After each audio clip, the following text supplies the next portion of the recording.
¿Cómo vamos a llegar al 2050 en el tema del agua si no cambiamos nada? Yo creo que sin agua, ¿no? Se va a volver un asunto de privilegio y a mucha gente muriendo, ¿no? O sea, 100 empresas produciendo el 70% del problema.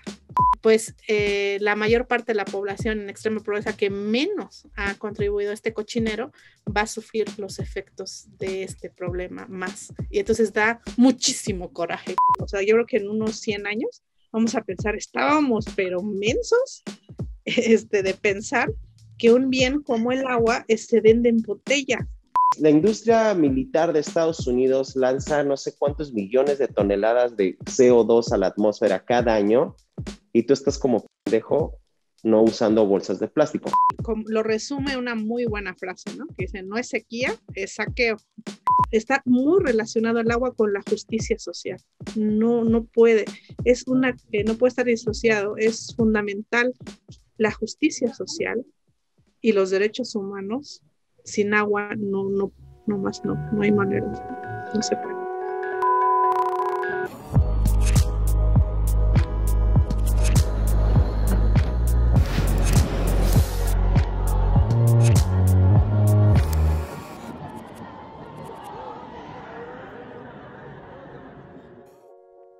Bienvenidos a otro episodio de Lado B de versión extendida. El día de hoy estamos con Yasnaya Elena, que ya la conocen de su gran cuenta de Twitter, lingüista, activista y sobre todo buena amiga del proyecto de versión extendida con Tenoch Huerta, que hoy también está Tenoch Huerta con nosotros, o la versión más delgada, y yo soy la versión más gorda de mí mismo. Hola, ¿cómo están?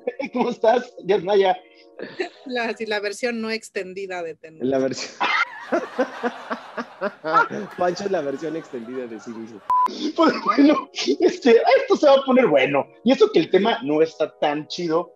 Alguna vez se lo llegamos a comentar a varias personas que nos preguntaban sobre versión extendida de, oigan, ¿qué temas siguen? Yo siempre les decía, el tema de corrupción y del agua fueron los más impresionantes que nos volaron la cabeza cuando nos adentramos. Y justamente para hablar de este tema, invitamos a Yasnaya, que tiene un proyecto increíble que pueden ver aquí mismo en YouTube, que se llama El Tema, y el primer tema que hablan en El Tema, valga la redundancia, es sobre el agua. Yasnaya, cuéntanos primero sobre ese proyecto y luego nos adentramos con la plática. Muy bien, bueno, primero muchas gracias por invitarme a platicar, siempre es un placer, aunque sea de temas como bien dices, ¿no? Como bien complejos y retadores, pero bueno, yo soy muy fan de lo que están haciendo en versión extendida, esta manera de hablar de estos temas que es tan necesario. Y bueno, pues la idea era como puntualizar que lo que está sucediendo con el planeta, con la emergencia climática, es el tema con el que se tiene que enmarcar casi todo. O sea, todo movimiento, tema que nos interese es el tema, ¿no? Y bueno, fue una colaboración con la Corriente del Golfo y con, bueno, quien hizo el guión, Pablo Montaño, un experto en este tema. Y la idea era como, pues, no sé, a veces todo lo de la crisis climática se piensa, como bien dice Pablo, como en esta imagen del oso polar que está ya bien lejos, ¿no? En un lugar que no conocemos, ya todo flaquito como Tenoch ahorita. Todo flaquito y todo mal. Y bueno, sí está sucediendo eso, pero también está sucediendo aquí, está afectando nuestras comunidades, nuestra vida cotidiana, los espacios en los que estamos, está atravesándolo todo. Entonces la idea era como hablar de diferentes temas que están correlacionados de que esa crisis ya está sucediendo ahora y que tenemos que hacer algo, pero rápido, ¿no? Y bueno, con la Corriente del Golfo y también con Gael y con mucha gente, un gran equipo de producción, y Pablo que tiene también, por cierto, que les recomiendo un podcast que se llama Podcast 2050, donde entrevista a diferentes personas como si estuviéramos en 2050 y si la hubiéramos armado, o sea, sí logramos revertir los efectos climática, y entonces entrevista a las personas de cómo le hicimos. Está increíble, visiten podcast. Ay, qué padre, está bien interesante. Ajá. Yo no sé cómo me va a ver el siguiente año, entonces en 2050 va a estar más difícil. Ahí, por ejemplo, me entrevistó y fue muy chistoso. pues tienes que actuar un poco como si estuviéramos en 2050, y de los nervios maté a muchas personas que en 2050 estarán vivos, y yo así de, claro, como el finado fulanito, que yo así de, ups. Chale, chale. ¿Cómo vamos a llegar al 2050 en el tema del agua si no cambiamos nada? Híjole, yo creo que sin agua, ¿no? Ahorita el estrés hídrico ya está aquí, o sea, ya todo lo que está sucediendo, ya está aquí, y yo creo que si no hacemos nada vamos a tener gente acaparándola, o sea, de una manera terrible, que se va a volver un asunto de privilegio, y a mucha gente muriendo, ¿no? O sea, porque pues no se va a acceder a eso que es un derecho humano así básico y fundamental. Va a haber un tema de acaparamiento y eso, de privilegio para un sector muy pequeño, tal vez, en el mejor de los casos. Y depende, ¿no? Si subimos 2 grados o a 3 grados o a 6 grados, sí se va a hacer inviable, ¿no? La vida sin agua. Yo tengo una pregunta, Jazz. Específicamente, ¿cuál es el problema del agua? Porque, ¿hacia dónde va mi pregunta? No es que hayan llegado extraterrestres a tomar nuestra agua y se la hayan llevado a otro planeta. Uh-huh. No es que el agua se haya filtrado al centro de la Tierra y ya no exista. Uh-huh. El agua está ahí. Uh-huh. Los ríos tienen presas y demás, pero están ahí. O sea, sigue lloviendo, el ciclo del agua no se ha roto. Uh-huh. Se ha modificado por el cambio climático, el ciclo del agua y todos los ciclos naturales se han modificado, pero la naturaleza siempre regresa a un equilibrio, otro tipo de configuración, pero al final del día regresa a un equilibrio, ¿no? O sea, no regresará al equilibrio que teníamos previo, pero sí regresará o se acomodará en un nuevo equilibrio. El agua está ahí, el agua existe. La tecnología para purificar el agua, la tecnología para desalinizar el agua, la tecnología para extraer el agua y meterla en procesos de depuración y después mandarla ya sea al campo, ya sea a la ciudad, o sea, eso existe. Si todo eso existe y el agua no se ha ido a ningún lugar, entonces, ¿cuál es el problema del agua? Bueno, yo creo que lo resume una muy buena frase, ¿no? Que dice, no es sequía, es saqueo. Y sucede, o sea, es esa frase de varios movimientos, ¿no? Justamente con lo que sucedió en mi comunidad, nos fuimos enterando, o sea, como conectándonos con una serie de iniciativas y de luchas en diferentes lados, y nos dimos cuenta que esa frase tiene mucho sentido. No es sequía, es saqueo. Entonces, como tú bien dices, hay que tener muy en cuenta que es un ciclo, o sea, la creación del agua no es que se cree en un laboratorio, sino depende de un ciclo bien interesante y bien así como el que nos enseñaron en la primaria, pero que si nos damos cuenta de lo obvio, es una cosa muy impresionante, porque es un ciclo que depende del cielo, depende de la tierra, ¿no? Porque llega a los mantos acuíferos, depende de los océanos. Entonces, es bien complejo, es un equilibrio muy, muy particular. Entonces, por un lado, si sube la temperatura, sí que vas a tener un problema en alterar ese ciclo, y de llover muchísimo, con todo lo que eso causa, o de llover mucho menos. Entonces, en lo que se ajusta, como tú dices, ese nuevo, digamos, equilibrio, pues va a haber muchas afectaciones. Pero por otro lado, sabemos que el agua dulce, o sea, el agua que se puede beber, es poca. Y aun cuando el agua del mar es salada, su existencia, la existencia de los océanos, interviene en la creación del ciclo del agua, por lo tanto, el agua dulce. Pero por otro lado, lo que tienes es a un montón, digamos que lo que ha pasado en Occidente es considerar que los bienes comunes, los bienes naturales, son recursos para el capitalismo.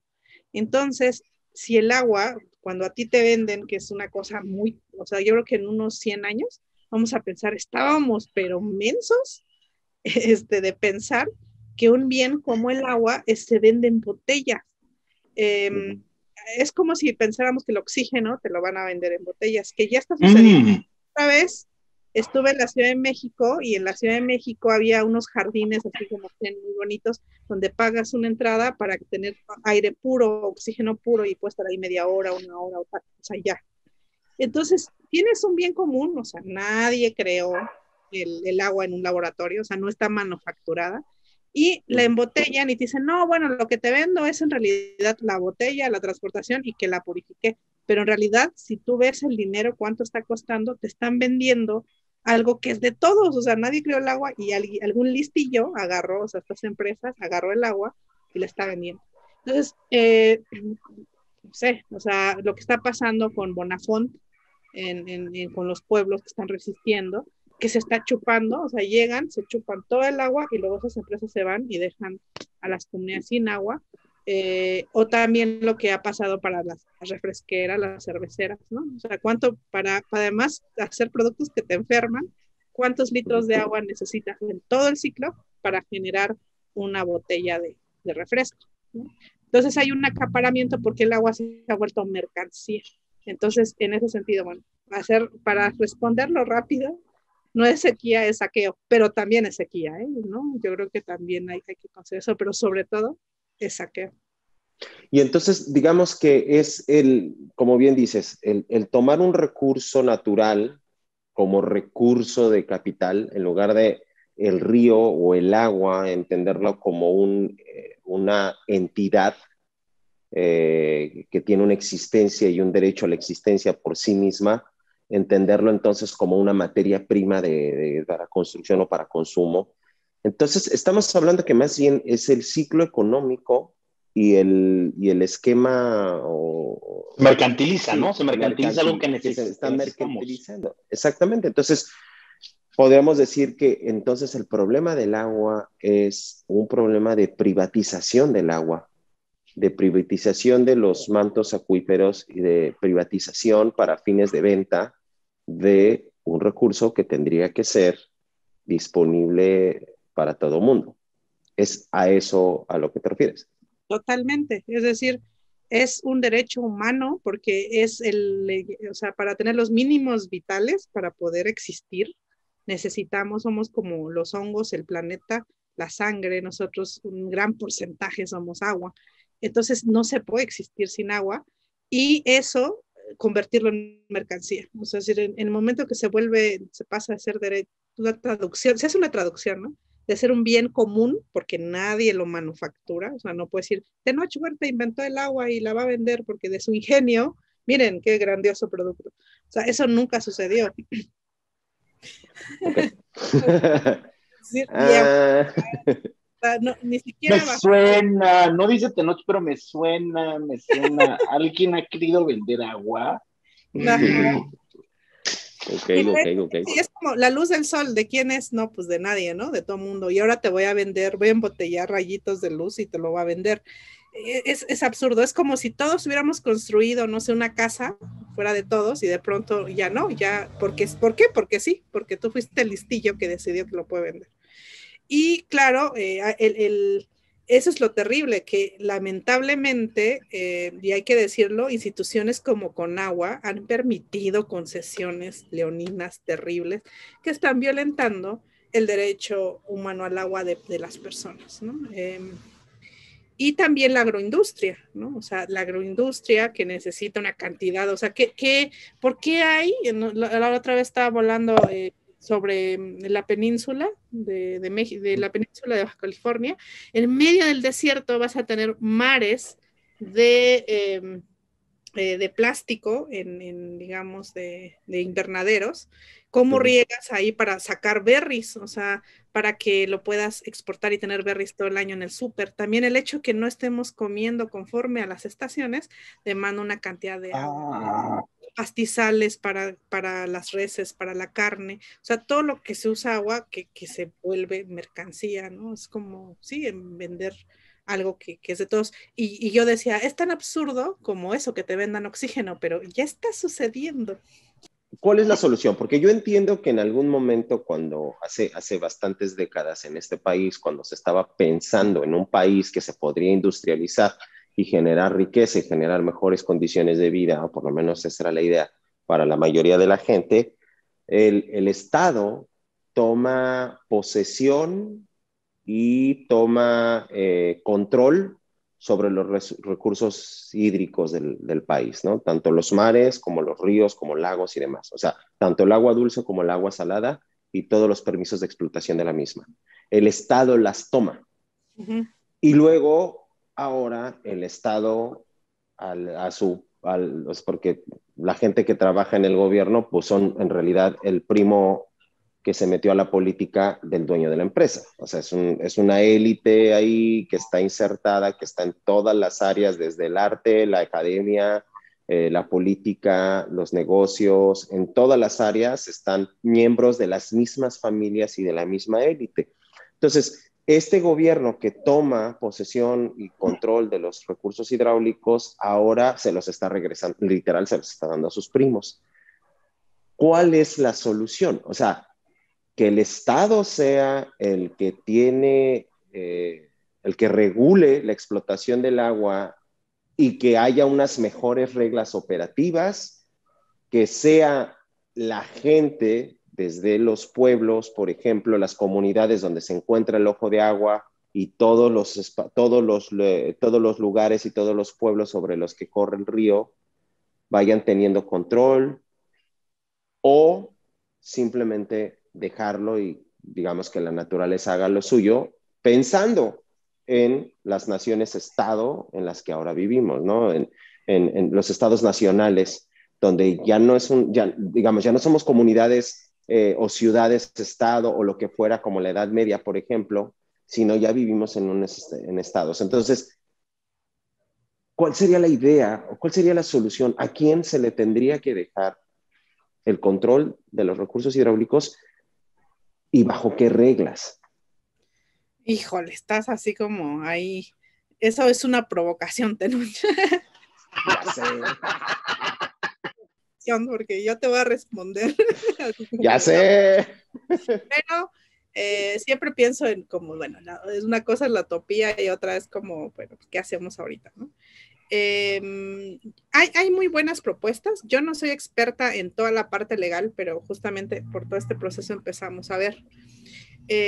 Primero, una vez que se crea el Estado-Nación, todo lo que hay es del Estado, o sea, se supone, ¿no? Del Estado. Entonces, lo que hay en el cielo, lo que hay, o sea, la minería, los recursos, los minerales también, y el agua también. Entonces, por ejemplo, cuando nosotros nos ha tocado litigar lo del agua, lo primero que te dice el Estado es ni te pelees ni digas nada, porque esto es propiedad de la nación.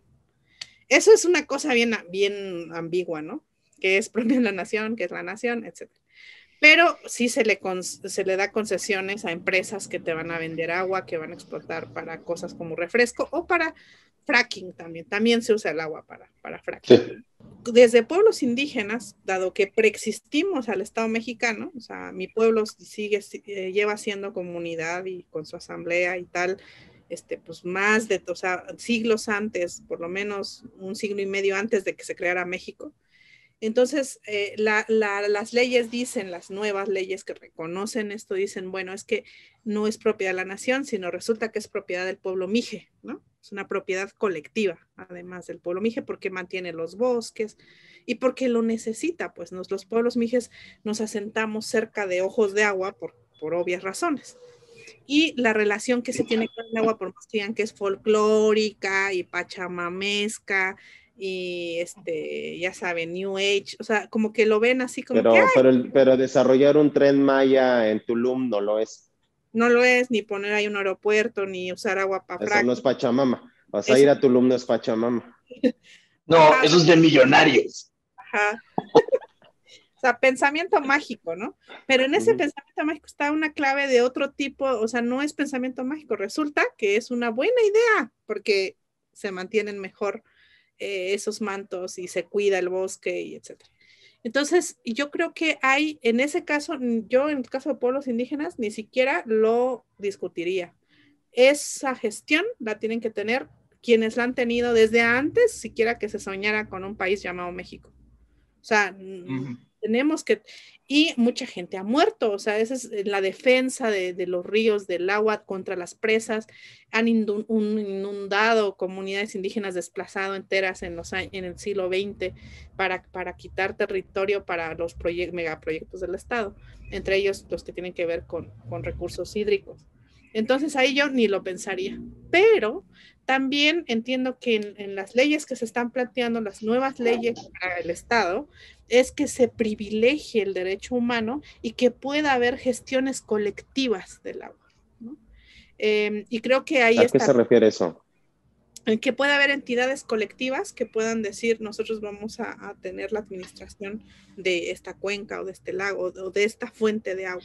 O sea, que ya no toda el agua le corresponde a la nación, llámese gobierno, ¿no? En la parte aplicable, sino que esta cesión de derechos, esta cesión de propiedades pueda interactuar el gobierno, pensando sí como nación, de que el gobierno tiene que interactuar con otros entes, por ejemplo, colectivas, ¿no?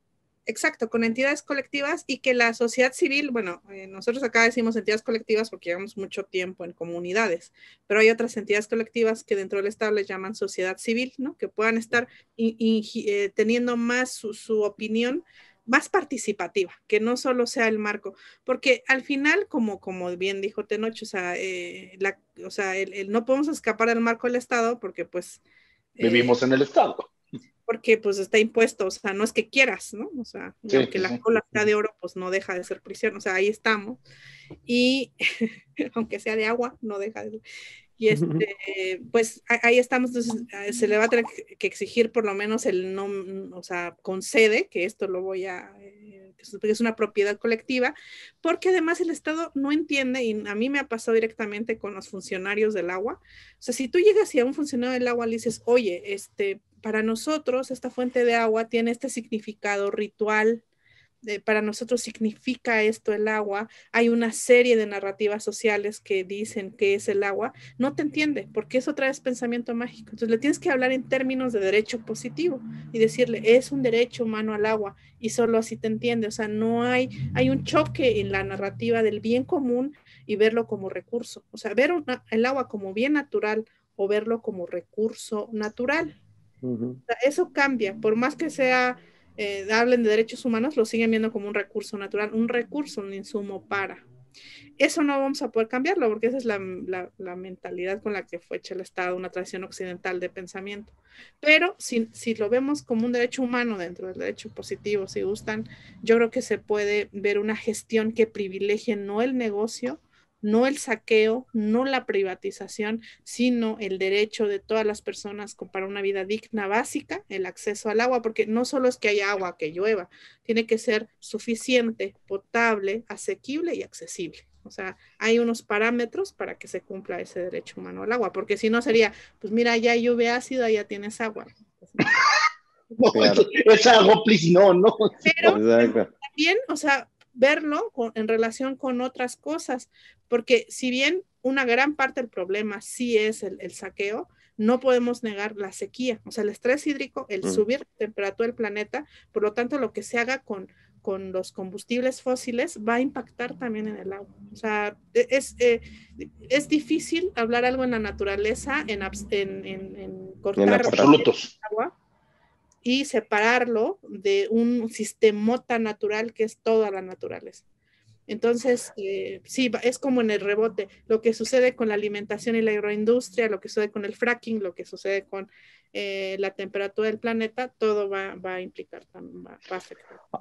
Ahora, por ejemplo, tú me dices que en el caso del pueblo Mije, de las comunidades Mijes, se fueron a establecer hace 350 años o hace 400 años junto a Ojos de Agua. Entonces, digamos, históricamente son quienes podrían administrarlo.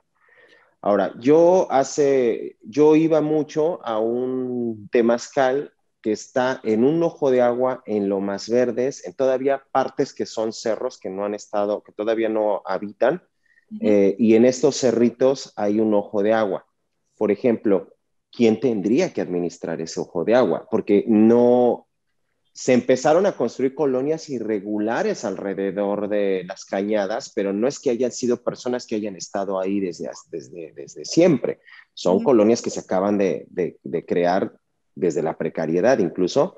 Entonces, en ese caso, en el caso de estos fuentes de agua naturales, ¿quién los tendría que administrar? O sea, yo me junto con mi grupo de pachamamistas, actores, mainstream, que pues, de repente, güey, vamos a ir y entonces ya administramos. O sea, ¿quién te Oye, pero va a haber mezcal, va a haber mezcal. Va a haber mezcal, güey. O sea, sí, güey. No.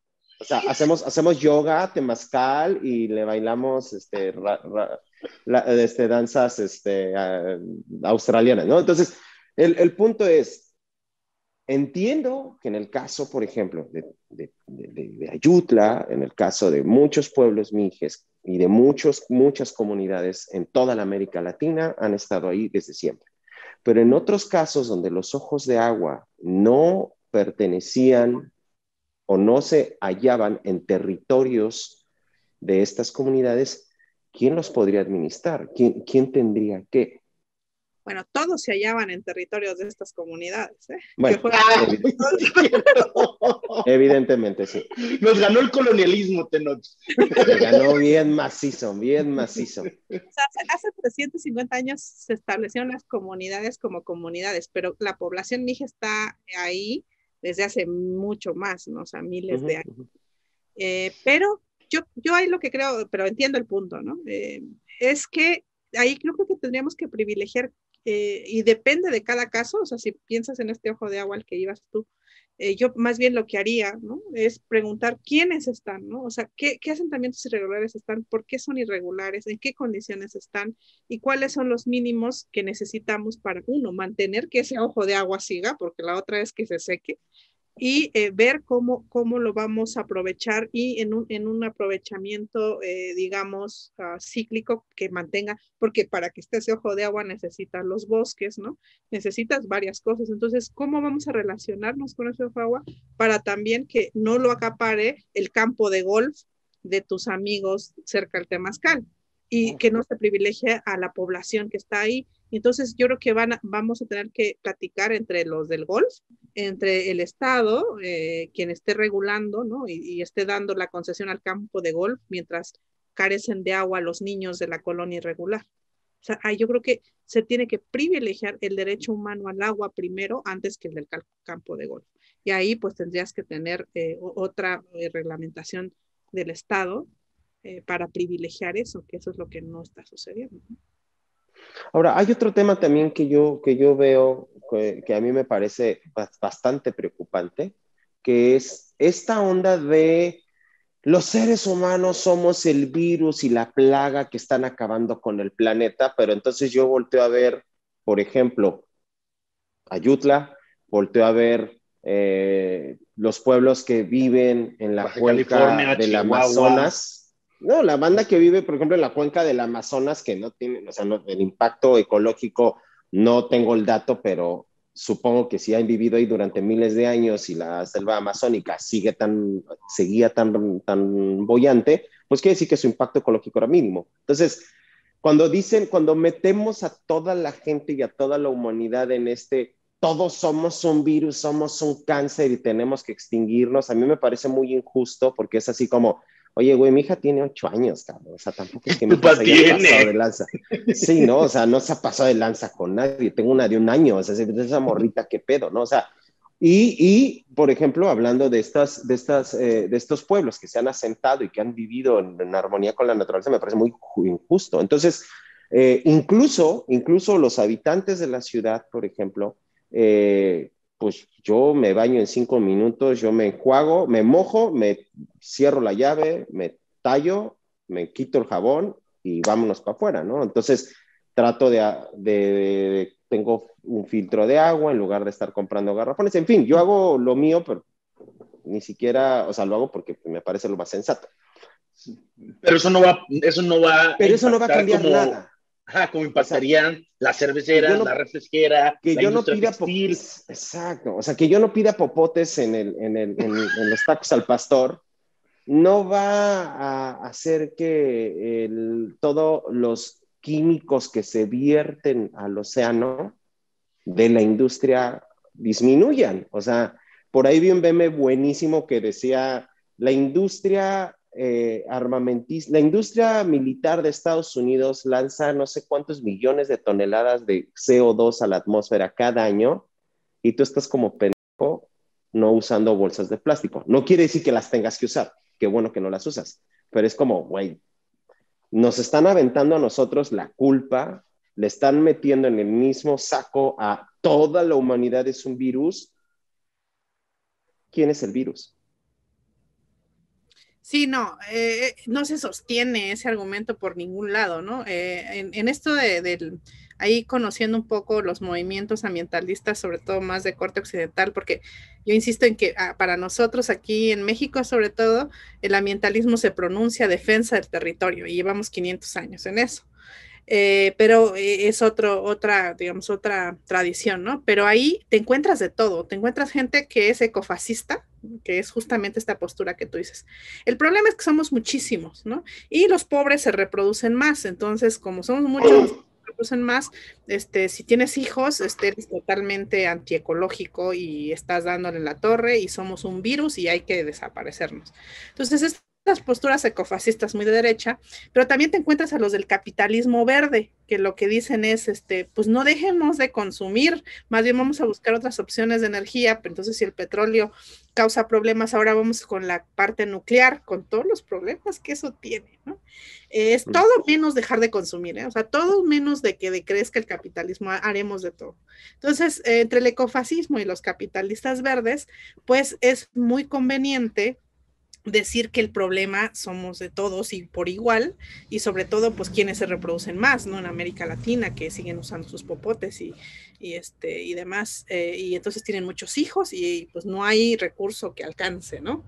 Pero si eso no se sostiene porque está comprobadísimo como, y dependiendo de los cálculos, tienes el 10% o el 7% de la población mundial, o sea, bien poquito, 100 empresas produciendo el 70% del problema.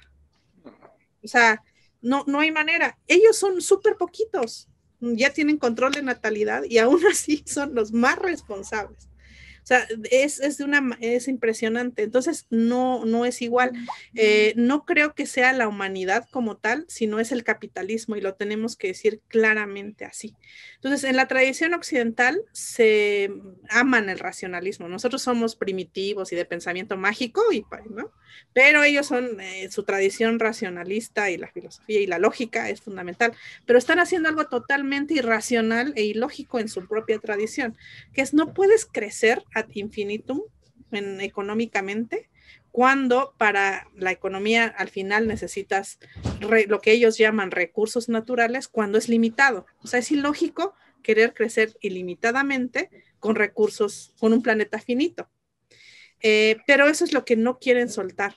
Y son muy poquitos, es la población responsable, la que menos ha contribuido a este problema, es muy poquito, entre el 7 y el 10%. Entonces no somos la mayoría, pero el problema es que los efectos de la crisis hídrica, del problema del agua, de todo, le va a pegar más a los que menos hemos contribuido. Y el 70% de la población más pobre que menos ha contribuido es población que en gran parte somos mujeres. Entonces también hay una parte de género. En el acceso al agua, el género es fundamental. O sea, se ve claramente que afecta sesgadamente en el género, ya sea en inundaciones o sea en estrés hídrico y falta de acceso al agua, porque los cuidados han sido históricamente cargados hacia las mujeres y también el problema del agua afecta totalmente más a las mujeres. Entonces, la mayor parte de la población en extrema pobreza que menos ha contribuido a este cochinero va a sufrir los efectos de este problema más. Y entonces da muchísimo coraje, como diría. Eso sí da muchísimo coraje. A ver, entonces, ¿por qué dices, que me parece sumamente interesante esto que estás planteando, que el acceso al agua y el goce del agua, o más bien el no acceso al agua y el no goce del agua es un tema de género también? Sí, por ejemplo, en lo que vimos en Ayutla fue clarísimo, ¿no? Después me di cuenta y nos dimos cuenta que sucedía en todos los casos donde hay problemas con el acceso al agua. Uno es porque el agua también en las tradiciones, en muchas tradiciones está muy asociada al elemento femenino, ¿no? También eso es muy interesante. Pero ya en los asuntos, por ejemplo, en la cultura mije está asociada a las serpientes, que son elementos más hacia lo femenino. Y hacia la luna también, ¿no? Por todo lo que ejerce la luna sobre los cuerpos de agua, el ciclo del cuerpo de las mujeres también con las lunas, ¿no? Es un asunto también de pensamiento. Pero también en la parte práctica y también por el patriarcado, las labores de cuidado están, que creo que las labores de cuidado sostienen el mundo, pero se han despreciado y se han cargado hacia las mujeres. Y en ese sentido, todo lo que se sufre con la falta del acceso al agua tiene mayor peso sobre quienes están consiguiendo ese acceso para toda la familia, que somos las mujeres. Y eso también se puede ver en muchos casos en África, donde hay mucho estrés hídrico y hay también una falta de acceso. Todo el kilómetro, los kilómetros que se tiene que caminar, por ejemplo, para el agua, hace que haya mucho menos tiempo para las mujeres, para su educación. Entonces va generando una serie de efecto dominó sobre la vida de las mujeres particularmente. Eso es impresionante. Y también en su defensa. En muchos casos, en los bienes comunes y en el derecho al territorio, las mujeres somos propietarias de muy poquito de la tierra y de los recursos naturales y los bienes comunes. Pero cuando hay un ataque a estos bienes, las que saltamos también masivamente en su defensa somos mujeres y por lo tanto también la represión va sobre el cuerpo de las mujeres. Eso es muy, muy impactante de ver cómo va funcionando. O sea, el patriarcado está aliado con el capitalismo que se está acabando el planeta y que está produciendo estrés hídrico y que está produciendo violación al derecho humano al agua, ¿no? ¿Dónde están los hombres de esas comunidades? ¿Por qué los hombres no están peleando? ¿Por qué no están brincando? No digo ojalá nadie tuviera que brincar y nadie tuviera que pelear, pero ¿dónde están los hombres? ¿Es también, porque no están o porque no les interesa? También están, pero en cuanto justamente por las labores de cuidado, o sea, si yo tengo, y lo dicen las mujeres de mi comunidad, la que tiene que ver cómo lavar la ropa, atender a los enfermos, preparar la alimentación, y para eso necesito agua, y la voy a ir a conseguir, sobre todo las mujeres. O sea, va pesando por las labores de cuidado. Pero en la defensa también somos las mujeres, a pesar de no tener la tenencia muchas veces de la tierra, ni la propiedad de la tierra, y por lo tanto de los bosques que producen el agua, también estamos en la defensa, pero también están los hombres también. O sea, es más un tema de cómo el mismo sistema hace una división de labores en la cual las mujeres son quienes se ven más afectadas por la ausencia inmediata del agua, ¿no? Sí. Entonces, entran nunca lo había pensado, pero con esto recordé la historia que alguna vez nos contaste, Tenoch, de tu mamá. Make sense, ¿no? Sí, justo que en la colonia donde yo me crié, había un pozo de agua, había 2 pozos de agua para surtir a toda la colonia, y de repente empezaron a construir un montón de asentamientos irregulares y de colonias que no estaban planeadas, y entonces, porque era el proyecto del presidente municipal en turno, porque él era el dueño y él ganaba dinero, entonces lo que hicieron fue quererle quitar el agua y los pozos de la colonia, se los quisieron tomar el agua para llevarlo a estos nuevos espacios, y un grupo de señoras, entre ellas mi mamá, fueron a cerrar la avenida, bloquearon. El secretario del presidente municipal, al que invitaron amablemente a casa de una de las señoras a tomar un cafecito, en lo que platicaban cuál era la solución, y mientras él estaba tomando un cafecito le dijeron, pues usted ya no se va a salir de aquí, ¿verdad, señor? Hasta que haya solución. Hasta que ya haya solución, usted ya no se va de aquí, ¿no? Pues entonces, sí, es que bueno, el gobierno tendría que responder a los ciudadanos, y ve, en este caso, justo hasta ese momento donde el gobierno actúa contra algo que qué importante lo que dice Yasnaya, lo veamos como recursos. O sea, a mí me acaba de cambiar el chip. O sea, sí es cierto, el recurso se consume, pero el agua debemos tener otra relación. Pero qué bueno que tu mamá puso en regla.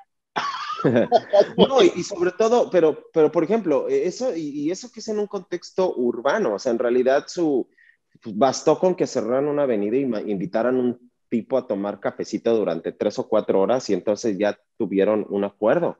Pero lo que sucede en las comunidades, por ejemplo, donde llegan y les vale madre, ¿no? Te avientan al ejército, o peor, lo que hacen las mineras canadienses, ¿no? Que van y contratan al crimen organizado para que vayan y desaparezcan comunidades enteras y entonces limpiar la zona. Entonces el crimen organizado gana terrenos de cultivo y la minera gana el cerro para destruirlo, ¿no? O el río para explotarlo.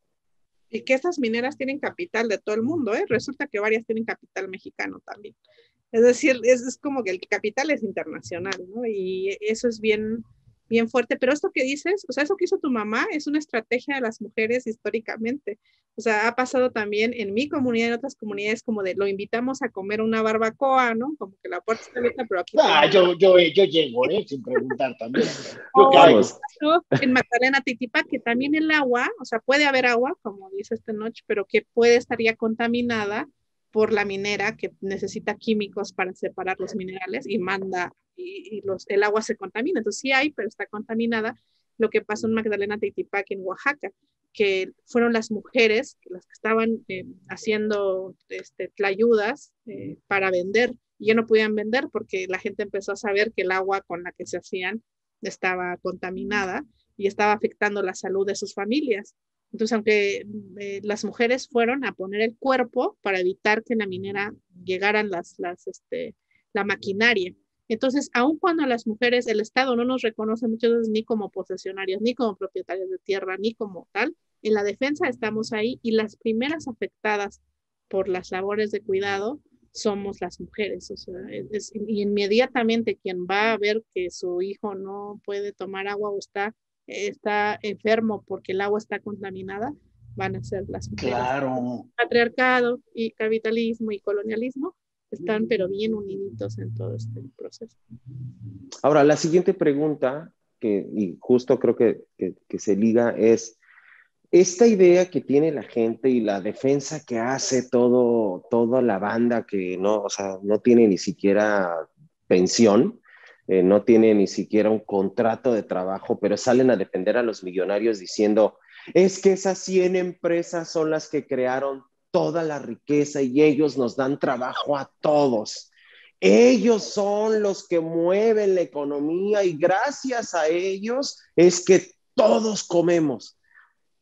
Y cuando revisas los datos duros de organismos nacionales e internacionales del aporte real de estas 100 empresas a la economía mundial, te das cuenta que en realidad los que sostienen la economía mundial y los que mueven los recursos y producen y consumen, en realidad es la micro, pequeña y mediana empresa, hablando en la industria, y hablando en el tema, por ejemplo, de agricultura, es lo que las mismas comunidades o la gente que vive en espacios autosustentables genera para su propio consumo y para el intercambio entre otros pueblos y demás. O sea, este mito de que esas 100 empresas generan riqueza y nos dan trabajo a todos es un mito. Su impacto en la economía, o sea, sí pueden, ellos sí destruyen la economía, ellos sí dominan la economía, pero ellos no aportan al bienestar y a la generación de riqueza de naciones enteras, de comunidades enteras. O sea, en realidad su aporte es mínimo. Y, pues, por ejemplo, el hombre más rico de México tiene en una de sus empresas, no sé, a 10,000 empleados, pero estamos hablando de un país de 130 millones. Y esos 10,000 empleados, a pesar de ser empleados del hombre más rico del país, no son los empleados mejor pagados del país. No son los empleados con mejores condiciones laborales, ya no hablemos de sueldo, prestaciones. No son los empleados con mejores prestaciones, no son los mejores capacitados tampoco, no son, o sea, no es que la gente se pelee por trabajar en Telcel o en Telmex. La gente no se pelea por trabajar en Telmex. Es un buen trabajo, sí es un buen trabajo, pero no es el mejor trabajo. Y si consideramos que el hombre más rico del mundo es dueño de esa empresa, pues deberíamos de pensar que es el mejor espacio para trabajar. Y en realidad no lo es. No, porque ahí está la explotación, porque la clave es la explotación. Entonces también existe, o sea, esta gente que sale a defender a los millonarios diciendo, pero es que sin esos millonarios, sin la destrucción de bosques y cerros, no habría de comer. No tendríamos nada. O sea, ¿qué pasa con eso? O sea, ¿cómo desmontamos ese mito? Pues yo creo que, híjole, está bien interiorizado, ¿no? Primero porque Dicen es que generan riqueza. De hecho, aquí esta asociación de empresarios dice eso, ¿no? Hay que activar la economía, hay que hacer eso, pero en realidad dices, yo digo, ¿para qué quieres una economía al final sana? Pues se supone para vivir bien. O sea, el fin último de todo este, perdón, desmadre del mundo y el capitalismo, uno pensaría que es para que todas las personas vivamos lo mejor posible, ¿cierto? Entonces ellos van a crear empleos para que vivas bien, pero resulta que no, que trabajas muchísimo tiempo, al final hay subcontratación, no tienes ni seguro ni nada, y bueno, nos vamos aquí a poner marxistas porque entonces el esfuerzo que tú haces para trabajar por eso lo está capitalizando alguien más, porque no es tu sueldo, o sea, tu sueldo se queda cortito. Entonces, para que ellos puedan acumular esa riqueza, necesitan explotarte a ti, o sea, las utilidades de todo eso no llegan a ti en la proporción en la que deberían, sino te están quitando.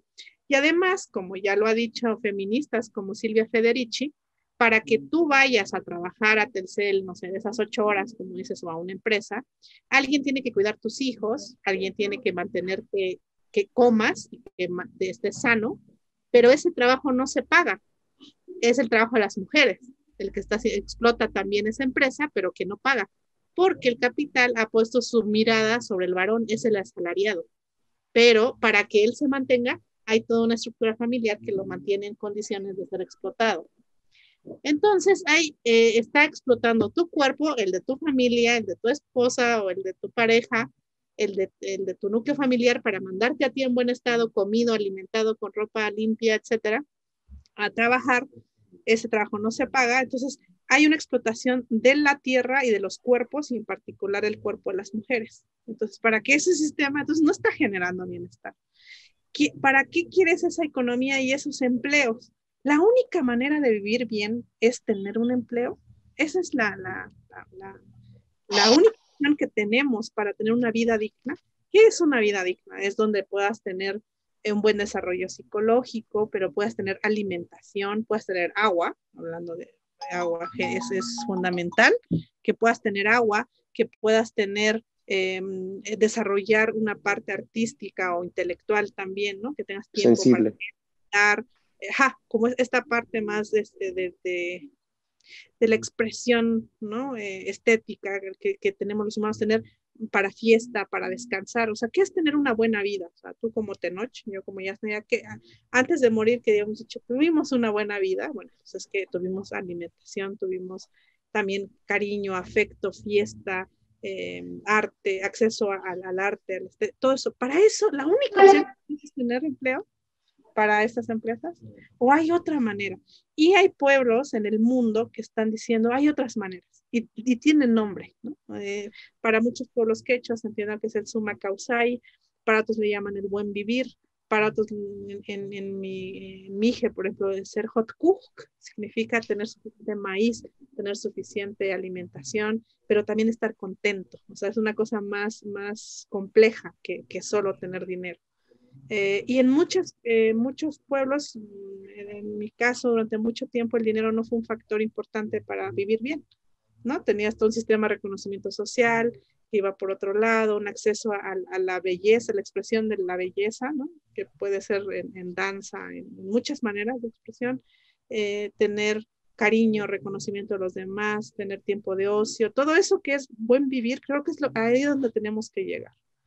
¿Qué es el buen vivir? ¿Qué es vivir bien? Y entonces cuando lo ves, esas empresas no están generando ninguna riqueza para vivir bien. O sea, al final, ¿para qué me sirve una riqueza que me va a matar, ¿no? O que me va a hacer la vida miserable? Y en muchos casos están haciendo la vida miserable de muchas familias y de muchas personas, ¿no? Entonces yo creo que volver a decir es, ¿por qué estamos creciendo infinitamente? ¿Por qué necesitamos reactivar la economía? Ese tipo de economía. Hay otra manera en la que yo podría vivir bien. Y claro, ahí la publicidad del capitalismo también tiene un gran papel porque genera deseos. Yo no puedo ser feliz si no tengo el último iPhone. Realmente eso es vivir bien. Yo no puedo ser feliz si no consumo. Entonces hemos como que la felicidad la hemos sustituido por el poder de consumo, y el vivir bien es el poder de consumo, pero sin consumo, pues el capitalismo no crece. Entonces cada vez está más consumo y por lo tanto necesita más insumos, porque O sea, tú podrías darle a todo el mundo un celular que durara mucho tiempo y que pudiera reciclar el mineral que está dentro, ¿no? Pero no es suficiente para el capitalismo. Necesitas que ese celular se descomponga rápido para que compres otro. O que en el nuevo plan del siguiente año te den el actualizado. O sea, entonces no hay manera de cubrir eso, porque no es nada más que todos tengamos uno. El problema no es, como dicen, es que tú quieres que todo el mundo viva en la época de las cavernas sin tecnología. Y yo les digo, la tecnología no capitalista, la colaborativa, el software libre ha avanzado mucho más rápido que la privativa, porque todos pueden colaborar. Entonces, no es que estemos diciendo no a la tecnología, sino es que la tecnología se casó con el capitalismo y eso no es necesariamente lo mismo, ¿no? Eso es importantísimo, ¿eh? A mí me ha pasado en varias conversaciones de gente que quiere hablar de las bondades del neoliberalismo o del capitalismo y me hablan de la tecnología y les recuerdo que la guitarra es un instrumento de tecnología, los lápices es tecnología, hay un montón de instrumentos y de creaciones que ha hecho la humanidad que son tecnología y no necesariamente, como tú bien dices, son... están alineadas a un sistema capitalista de consumo o de hiperconsumo. Sí, de Sí, hecho, hasta la ciencia, ¿no? Está alineada con el capitalismo. O sea, se invierte en ciencia que pueda generar riqueza y no en ciencia que pueda generar bienestar. y riqueza capitalista, porque yo sí creo Obviamente, sí. que es tipo, ¿no?, de riqueza y que en realidad vamos a pensar nomás en un tipo de tecnología, el software. El software que es privativo, pues no te doy el código, no, nadie puede acceder porque pues lo tienes que comprar. En cambio, en una tecnología que es colaborativa, todos le podemos entrar a esa tecnología y avanza mucho más rápido. En realidad, el capitalismo ha frenado muchas veces el desarrollo tecnológico en aras del mercado, o bien lo que ha hecho es, bueno, Tesla y mucha gente, muchas incluso mujeres que han participado en gran conocimiento para desarrollar Internet, ni siquiera se les reconoce. Ha privatizado conocimiento que además fue creado colectivamente. ¿O cuánto no se va al mercado privativo de lo que ha pasado con las vacunas, para pronto? ¿Cuánto se invirtió de dinero público en su desarrollo para que luego sea privado en muchos casos? Entonces, yo no sé qué tanto que el capitalismo ayuda, porque es lo que nos hacen creer que ayuda al desarrollo tecnológico. Pero la historia de la humanidad nos demuestra que puede haber desarrollo tecnológico sin capitalismo, ¿no? Lo ha habido. Y puede haber sobre todo desarrollo tecnológico. No tenemos que vivir para trabajar, pero recordemos que para vivir y para que haya desarrollo tecnológico, lo primero que necesitamos es poder tomar agua, porque si no, eso sí no va a funcionar nada. Que si no estamos vivos. ¿Cuánta agua se habrá necesitado para hacer esto de estos grandes empresarios que se fueron a darse su vuelta al espacio exterior y lo celebramos como un gran logro cuando hay mucha gente que no tiene eso, acceso al agua? Porque la tecnología también necesita agua, enfriar los servidores para tener este Zoom, se necesita para todo. Entonces, si seguimos pensando que el agua es una mercancía más, pues ya está muy relacionado el agua con la justicia social. No puede, no puede estar disociado, es fundamental la justicia social y los derechos humanos. Sin agua no hay manera, no se puede.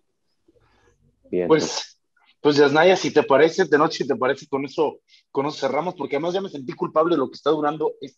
No, no es cierto. No. Justo a ver, si ya estamos haciendo un recurso energético de algo, qué mejor que sea para cuestionarnos dónde estamos, cómo estamos y qué es lo que hacemos. Yasnaya, de noche, muchísimas gracias por esta conversación.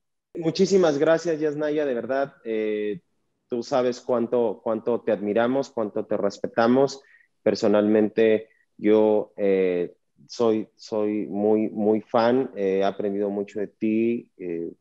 Gracias, Yasnaya, gracias por todos los aportes que haces y pues vamos a seguir adelante.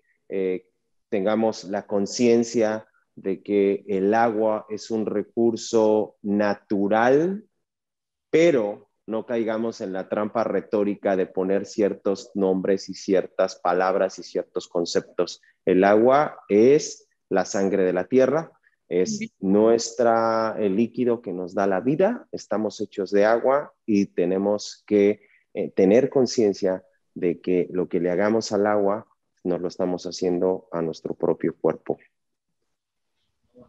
Sí. Muchas gracias por esta invitación. Siempre platicar contigo es bien, no sé, como dispara, ¿no? Un montón de cosas, escucharte, esa provocación constante que haces hace que se disparen muchas cosas y muchas gracias a Versión Extendida.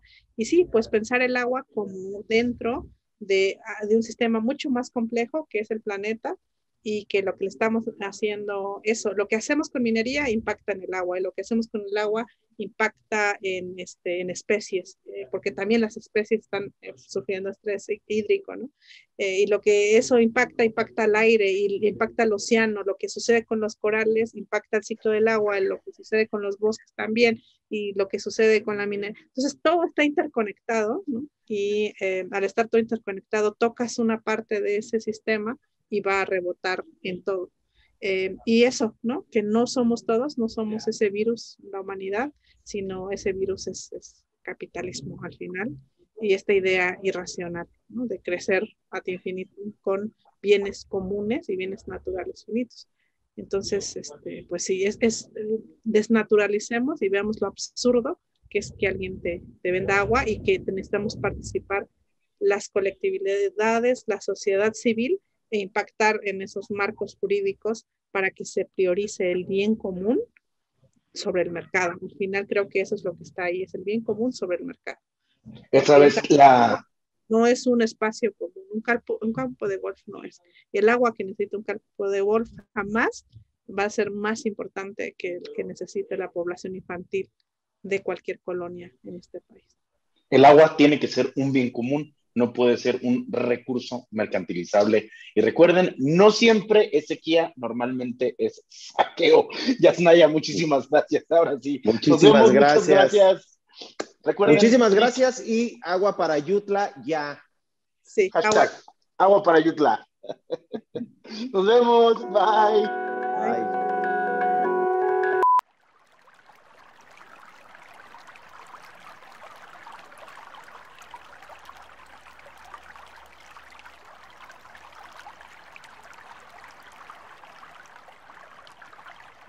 El derecho humano al agua fue garantizado por nuestro propio sistema comunitario y dentro de una visión particular de los bienes comunes y los bienes naturales, que se hallan enmarcados en una compleja red de significados rituales. El 18 de mayo de 2017 nuestras condiciones cambiaron. Un grupo fuertemente armado invadió más de 150 hectáreas de tierras, dentro de las cuales se encuentra nuestro manantial Yenanyeh. Expulsaron con violencia a más de 20 familias de sus posesiones. Bajo la narrativa oficial del gobierno, se trataba solo de uno más de los conflictos agrarios del Estado. Desde el comienzo de las agresiones, la voz de denuncia de las mujeres ha sido fundamental. Las mujeres comuneras han insistido en las violaciones constantes y las violencias sufridas. El derecho al bien común que es el agua y nos garantizó el trabajo de nuestra comunidad por décadas es violentado con la protección del Estado. A pesar de las múltiples voces que se han unido a la exigencia de agua para nuestra comunidad, lo cierto es que a casi 3 años de estas agresiones seguimos denunciando. Nuestra voz, aunque con sed, no ha muerto.